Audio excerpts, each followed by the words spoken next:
Bonjour Vincent, bonjour Émile. Bonjour. Bonjour, bonjour. Bonjour. Est-ce que vous pouvez nous rappeler les conditions de la rencontre de ce duo Émile, tiens, puisque vous avez le micro?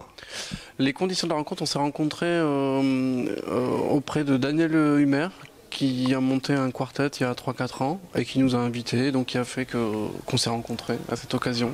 Ça vous a paru évident tout de suite, Vincent, de collaborer ou de faire quelque chose dans le futur avec Émile? Ça vous paraissait quelque chose, une perspective assez évidente, non? Ou En pas fait, du tout? Pas du tout. Enfin, c'est pas du tout, mais c'est assez bizarre parce que les concerts avec Daniel ont fait que oui, il y a eu une vraie complicité qui s'est créée.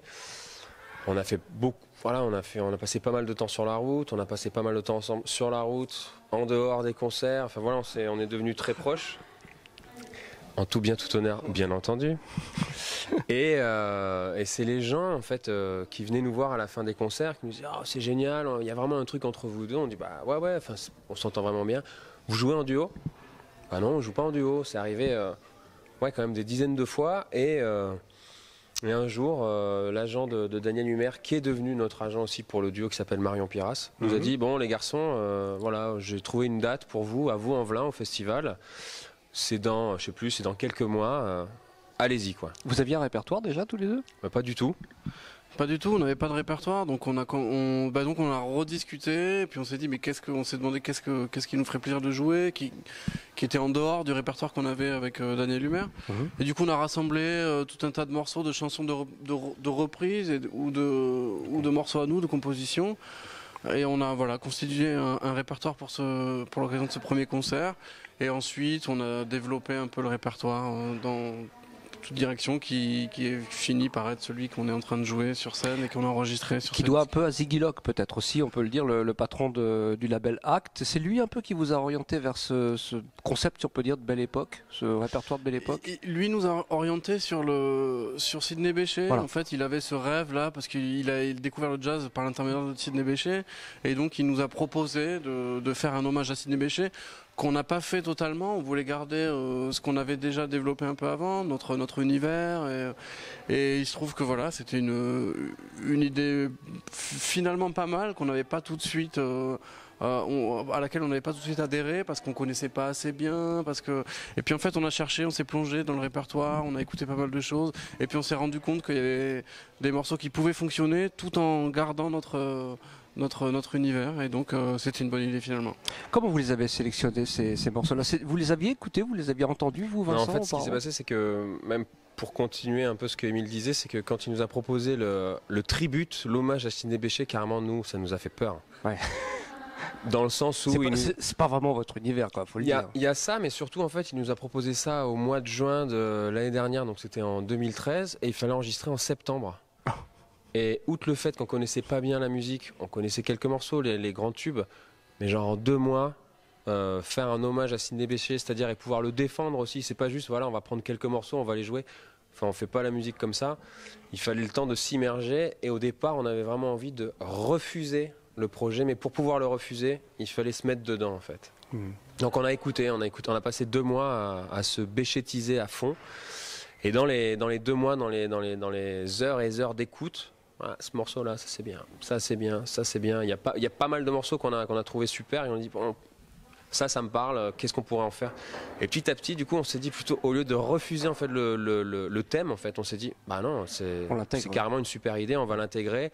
Voilà, tout comme disait Émile, en conservant aussi quelques morceaux de notre répertoire pour essayer de créer une vraie histoire en fait. Voilà, construire le disque comme une histoire, il y a un début et une fin, c'est le premier morceau et le dernier morceau, quoi. Voilà, qui est un fil. Sur scène, en tout cas, c'est une évidence. On parlait de Casbah tout à l'heure, la reprise de Bechet, vous l'avez complètement revisité. Comment est-ce que vous travaillez ça? Comment est-ce que ça se passe, Émile? On a cherché quand même avec tous nos morceaux et nos compositions et les morceaux qu'on jouait déjà, on a essayé de trouver quelque chose qui pouvait se fondre dans le répertoire. Et donc voilà, on a cherché des rythmiques qui pouvaient aller sur une mélodie toute simple. En fait, on prenait la mélodie à la base, et puis on a essayé une rythmique comme ça, une autre rythmique comme ça. On s'est dit ah ouais non, quelque chose comme ça. Et finalement, on s'est fixé sur une chose, et on est allé en profondeur dedans. On a cherché à... Ouais, à chaque fois, c'est des on n'arrive pas avec un arrangement tout fait. Enfin, je pense encore plus en duo. Je veux dire, il faut quand même se laisser beaucoup de liberté, beaucoup de place.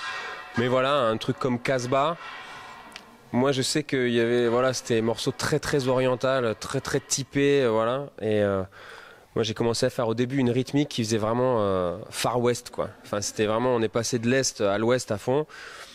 Et voilà, en travaillant, en disant ouais ça, c'est peut-être un peu too much, on essaye, on change les harmonies, et puis on trouve, là on a vraiment fait tout ça à deux, quoi, en fait. Donc, aussi en cherchant un équilibre, en montant le répertoire, on avait des morceaux qui étaient un peu des ballades, des chansons, des compositions plus dans telle ou telle direction.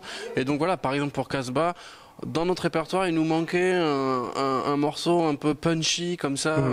Et ben donc on a ça s'y prêtait, ouais. On a trouvé cette rythmique et ça s'y prêtait et voilà. Ah oui, et pareil pour les autres morceaux, Egyptian Fantasy, voilà. on allait trouver un univers comme ça, quoi. D'accord. Le duo existe, le disque existe. Est-ce qu'on peut espérer une suite? Émile ou Vincent, non mais... Vu qu'on fait pas mal de concerts, on espère qu'on va pas se disputer. À force de vivre tous les jours ensemble. Ça donne pas l'impression en tout cas quand on vous connaît. Non, je parlais de disque, une suite. Non, mais en tout cas, même quand on a fait ce premier disque, on s'est dit ok, c'est le point de départ en fait. D'accord. C'est vraiment, c'est la photo du moment, vu ce qui se passe entre nous humainement. Voilà, en fait, on joue pas que dans ce duo. Il y a toujours Daniel. Moi, j'ai un quintet dans lequel Émile joue. On fait plein de choses ensemble.